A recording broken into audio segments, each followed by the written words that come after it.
Good morning to all. I'm Chavi Sharma and we are here with our channel Score at Your Home. सबसे पहले अगर आपने हमारा channel subscribe नहीं किया है तो प्लीज सब्सक्राइब कर दिए और साथ में बेल आइकन है उसको भी प्रेस कर दे ताकि मैं कोई नई वीडियो डालूं तो सबसे पहले नोटिफिकेशन आपके पास आए. So we are here again with the second part of active and passive words. अगर आपने पहली वाली वीडियो नहीं देखी है तो प्लीज उस वीडियो को देख लें क्योंकि उसके अंदर मैंने आपको बेसिक्स बताया है कि फिर टेंसेस में कैसे चेंज करेंगे, प्रोनाउंस में कैसे चेंज होंगे, उसके बाद आप आगे वाले जो सेंटेंसेस हैं उनके अंदर चेंज कर पाएंगे. सबसे पहले है हमारे पास change of words and interrogative sentences. Interrogative sentences वो सेंटेंसेस होते हैं जिनमें क्वेश्चन मार्क लगा होता है. मतलब जैसे मैं आपको क्वेश्चन पूछ रही हूँ तो क्या है, इंटरोगेटिव सेंटेंस है. इंटरोगेटिव सेंटेंस के अंदर हमने यहाँ पे स्टार्टिंग में लिया है, इसके दो पार्ट्स होते हैं. पहला होता है start from do and does. हम लोगों के जो सेंटेंसेस है दो स्टार्टिंग होती है उनकी, या तो डू या डज से स्टार्ट होते हैं, डब्ल्यूएच फैमिली से स्टार्ट होते हैं. तो सबसे पहले हमारे पास है डू एंड डज वाला. डू एंड डज वाले में क्या है, तीन क्या है हमारे पास कंडीशंस हैं. क्या क्या, अगर सिंपल टेंसेस हो, कॉन्टिन्यूअस हो या फिर परफेक्ट हो. इसके अंदर एक और कंडीशन है, इसमें सिर्फ और सिर्फ प्रेजेंट प्लस पास्ट यही दोनों होते हैं हमारे पास, फ्यूचर नहीं होता. अब है सिंपल टेंसेस के अंदर क्या होगा जब हम इसे कन्वर्ट करेंगे. कन्वर्ट करने के बाद क्या लगेंगे, अगर प्रेजेंट टेंस में है तो इज एम आर लगेगा, अगर पास्ट टेंस में है तो वॉज वर्ड लगेगा, वर्ब की थर्ड फॉर्म लगेगी. अगर कॉन्टिन्यूअस है तो क्या होगा, is am are plus was word. अब ये है अगर प्रेजेंट है तो इज एम आर है, अगर वॉज वर्ड है मतलब पास्ट में है, बीइंग प्लस में थर्ड फॉर्म. परफेक्ट के अंदर क्या होगा, हैज है प्लस में हैड प्लस में बीन प्लस में थर्ड फॉर्म. ये तो है सेंटेंसेस, इसके अंदर क्या है, डू डज लगा हुआ है. मैं आपको एग्जांपल दे के समझाती हूँ. फर्स्ट एग्जांपल है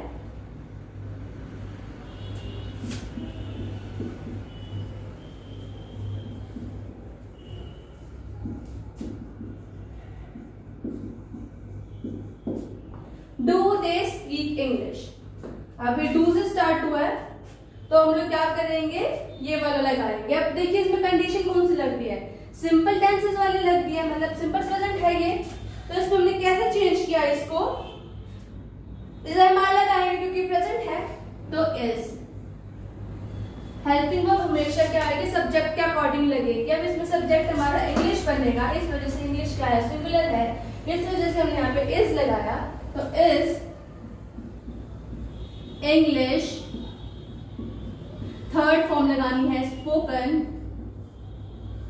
बाय लगाना होता है देगा then, question mark.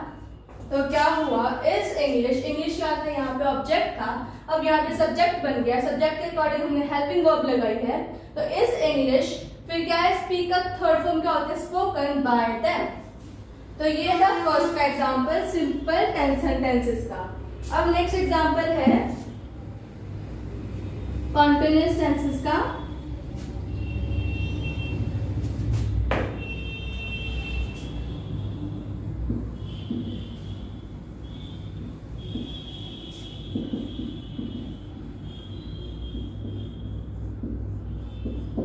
Are you writing a letter.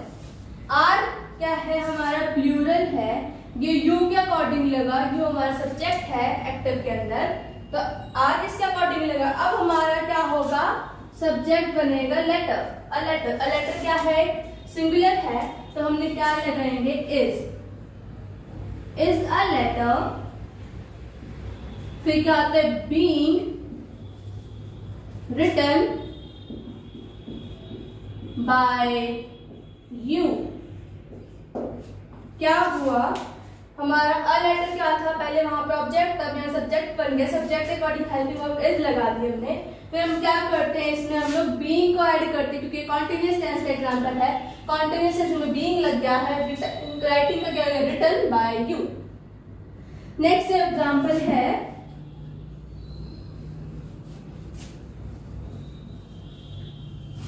Next हम स्टार्ट करते हैं WH फैमिली के. जब WH फैमिली से स्टार्ट होता है तो क्या होता है, एस एम आर प्लस लगेगा किसमें, जब प्रेजेंट में है। वॉज वर्ड कब लगेगा, जब ये क्या है पास्ट में है, थर्ड फॉर्म लगेगी।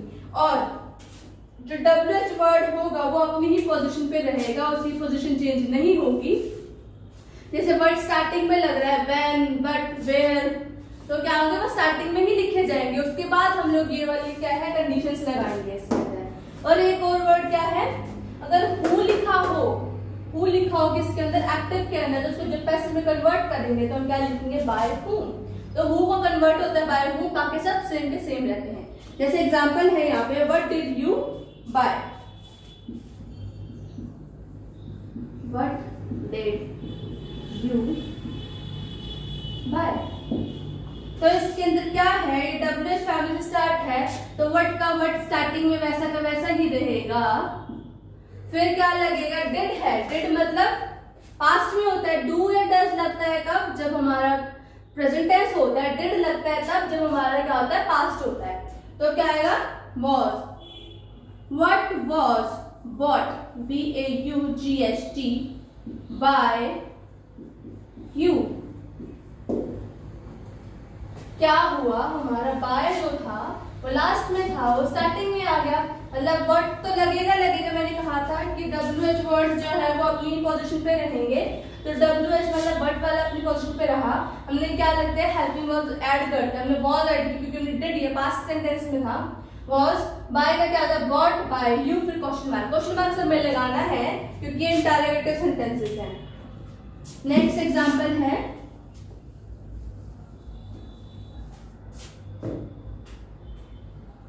Who wrote this book? Who wrote this book? अब ये वाला कौन सा सेंटेंस है, who को मैंने आपको बताया who कैसे कन्वर्ट करते हैं by whom के अंदर। तो क्या होगा, by whom this book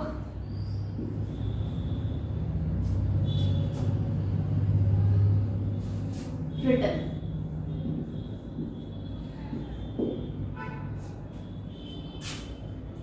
sorry मैं वॉज ऐड करना भूल। क्या होगा, बाय हूम, हु का कन्वर्ट हो गया बाय हूम।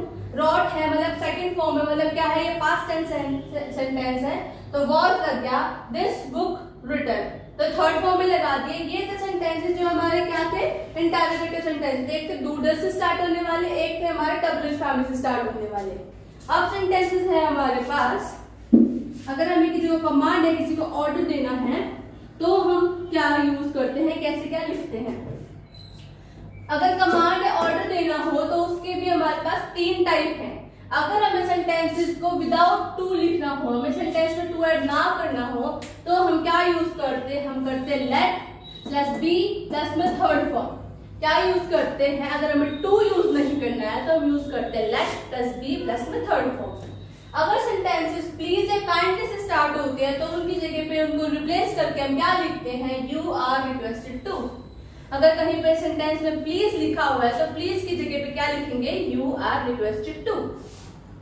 नेक्स्ट क्या है, when action is limited to subject only, मतलब कोई एक्शन हो रहा है, अब सेंटेंस में कुछ हो रहा है जो सिर्फ सब्जेक्ट से लिमिटेड है, उससे आगे कोई उसमें फर्दर एक्शन नहीं बताया कि क्या कैसे होगा, कौन करेगा। हमें सिर्फ ये पता है कौन करेगा, पर हमें ये नहीं पता है क्या करना है, किस लिए करना है। बाकी किसी के आंसर नहीं मिल रहा, बस ये आंसर मिल रहा है कि वो सब्जेक्ट से रिलेटेड है, तो वो सेंटेंसेस होंगे ये। उसमें हम क्या यूज करेंगे, यू आर एडवाइज टू या फिर यू आर ऑर्डर टू, ये हम लोग यूज करते हैं उन सेंटेंसेस में। जैसे एक एग्जांपल है, type this letter,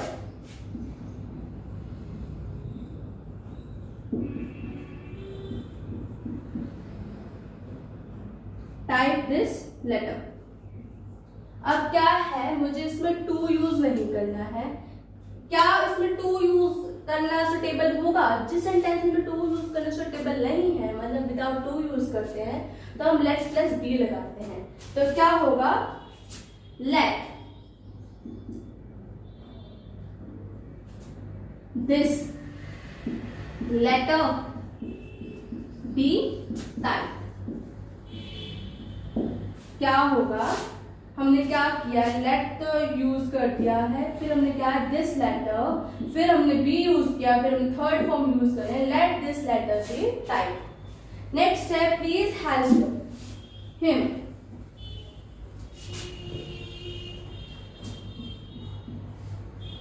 please help him. अब मैंने क्या कहा, अगर प्लीज या काइंडली यूज करते हैं तो उसकी जगह पे हम क्या लिख देते हैं, यू आर रिक्वेस्टेड टू, आगे से वही हेल्प। क्या होगा, अगर प्लीज या काइंडली दिया हुआ है तो उसकी प्लेस पे हम लोग क्या यूज कर लेते हैं, यू आर रिक्वेस्टेड टू।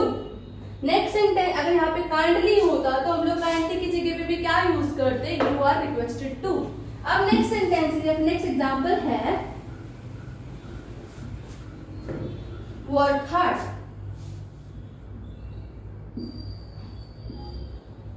अब ये सेंटेंस है, एग्जांपल है वर्क हार्ड। ये क्या है, सब्जेक्ट के लिमिटेड है, हम सब्जेक्ट को कहा है तो हमें क्या करना चाहिए, हार्डवर्क करना चाहिए। किस लिए करना चाहिए, क्यों करना चाहिए, किस काम के लिए करना चाहिए। इस वजह से किसी का आंसर नहीं मिला, बस ये पता है किसको कहा गया, सब्जेक्ट को कहा गया, तो मतलब ये सब्जेक्ट के क्या है, लिमिटेड है। उस सेंटेंस में क्या करते हैं हम लोग, यूज करते हैं यू आर एडवाइज टू या यू आर ऑर्डर टू। अब क्या है, ये तो हमने एक एडवाइस दी है तो हम क्या लिखते हैं, you are advised to work hard. अगर कोई सेंटेंस हम लोग ऑर्डर का यूज करते हैं, जैसे कि यहां पर है stand up on the bench, तो ये क्या है, हम इसको ऑर्डर दे रहे हैं तो क्या होगा, you are order to stand up on the bench. क्या होता है, बस स्टार्टिंग में हम लोग ऐड करते हैं, बाकी सेंटेंस क्या है, सेम रहता है।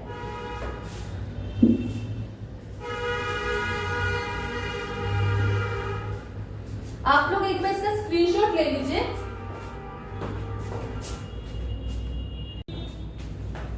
आई होप आपने उसका स्क्रीनशॉट ले लिया हो। नेक्स्ट हम लोग स्टार्ट करेंगे थर्ड पॉइंट, जिसमें हम लोग पैसिव वॉइस में उनको कन्वर्ट करेंगे जिसमें क्या आता है, मोडाल्स ऐड होंगे। जैसे कि यहाँ पर है, जब भी मोडाल्स आएंगे तो मोडाल्स के बाद हम लोग क्या ऐड करेंगे, हम लोग करेंगे ऐड बी। कैन है तो can be, could be, would be, should be, must be। मतलब क्या है, हर एक मोडाल के बाद हम लोग बी यूज करते हैं, उसके बाद जो इसकी वर्ब दी होगी वो यूज होगी। जैसे कि यहाँ पे एग्जांपल है, she can read this book, she can read this book। सो क्या होगा, दिस बुक है, क्या हमारा ऑब्जेक्ट है, ये आगे सब्जेक्ट बन जाएगा, यानी कि this book can be read by her. Read का रीड ही रहता है, तो क्या होगा, हम लोग क्या करते हैं, जो हमारा मोडाल्स है उसके बाद हम लोग बी यूज कर देते हैं, बाकी सेम वैसे कन्वर्ट होगा। सब्जेक्ट क्या होगा, वो बनेगा ऑब्जेक्ट, ऑब्जेक्ट बनेगा सब्जेक्ट। तो क्या, दिस बुक कैन है, कैन के बाद बी यूज किया, रीड बाय हर। नेक्स्ट क्या है हमारे पास,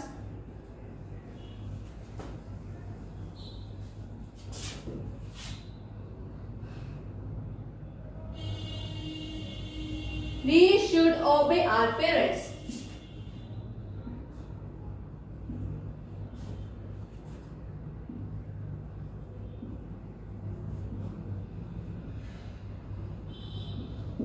तो क्या होगा इसका, our parents should, क्या लगेगा, बी ऐड होगा, obeyed by us। सो क्या हमने किया, हमारा सब आर पेरेंट्स क्या था, ऑब्जेक्ट था, उसको हमने सब्जेक्ट बना दिया, फिर शुड था, शुड के बाद बी ऐड कर दिया, ओबे का थर्ड फॉर्म ओबेड बना दिया, बाय अस। ठीक है, ये था जिसमें हमारे क्या मोडाल्स आते हैं। नेक्स्ट हमारे क्या है, जब हम लोग क्या सेंटेंस में जिसमें हमारे पास प्रेपोजिशन ऐड होती है। अगर सेंटेंस में प्रेपोजिशन ऐड होती है तो वो प्रेपोजिशन क्या होगी, उस वर्ब के साथ ही लगेगी जहां से उसको हमने यूज किया है। जैसे मैं इसको एक एग्जांपल के साथ समझाती हूँ तो आपको अच्छे से समझ में आएगा। क्या है, दे स्पोक टू हिम, दे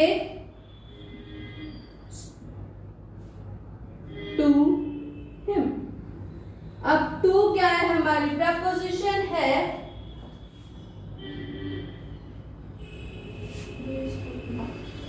जो क्या है, टू हमारी प्रपोजिशन है, तो क्या होगा, ये स्पोक के साथ ही लगेगी। तो क्या होगा,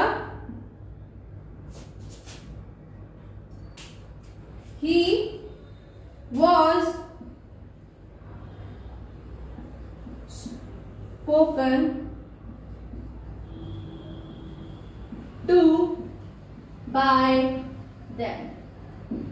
क्या होगा, स्पोक था, इसका थर्ड फॉर्म स्पोकन बना दिया, टू इसके साथ ही ऐड होगा, spoken to. He had spoke मतलब सेकंड फॉर्म है, पास्ट सेंटेंस है, तो क्या हो गया, इनका he was spoken to by them.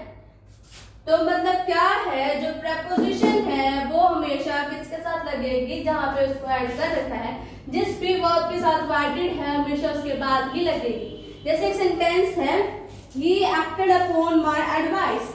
Acted upon है तो हमारा जब उसको पैसिव में कन्वर्ट करेंगे तब भी एक्टेड अपॉन ही रहेगा, वो जो अपॉन है वो एक्टेड के साथ ही ऐड होगा। नेक्स्ट सेंटेंसेस है जिसमें ट्रांजिटिव क्या है, वर्ब यूज की होती है, जिसमें ट्रांजिटिव वर्ब्स आती हैं, तो उसमें क्या करते हैं हम लोग, ऐसा कुछ और ऐड करते हैं ताकि उसकी जो कैरेक्टर्स है वो इंक्रीज हो सके। जैसे कि यहाँ पे क्वेश्चन एग्जांपल है, the rose smells sweet.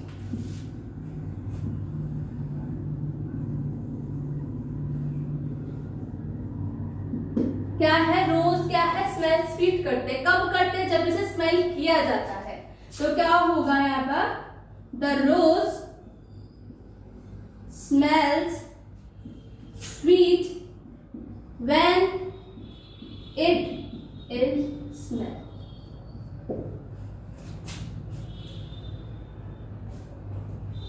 The rose smells, तो रोज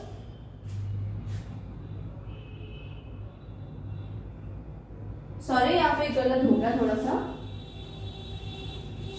क्या है, the rose helping verb use करेंगे, इज स्वीट कब, व्हेन इट इज स्मेल। मतलब रोज स्वीट है कब, जब उसे स्मेल किया जाता है। मतलब हमने इसमें और कुछ ऐसा ऐड किया है जिससे हम उसकी कैरेक्टर्स को इंक्रीज कर रहे हैं। जैसे क्या है, क्विनिन टेस्ट बिटर, तो क्या होगा, ये quinine is bitter when it is tested. ठीक है,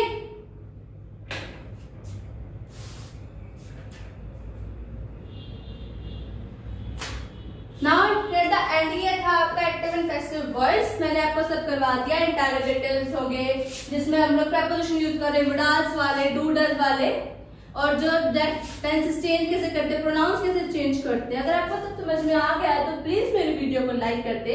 अगर आपको कोई प्रॉब्लम आ रही है, कुछ पूछना चाहते हैं या फिर आपको सजेस्ट करना चाहते हैं तो प्लीज कमेंट बॉक्स में हमें बता दें। Thank you.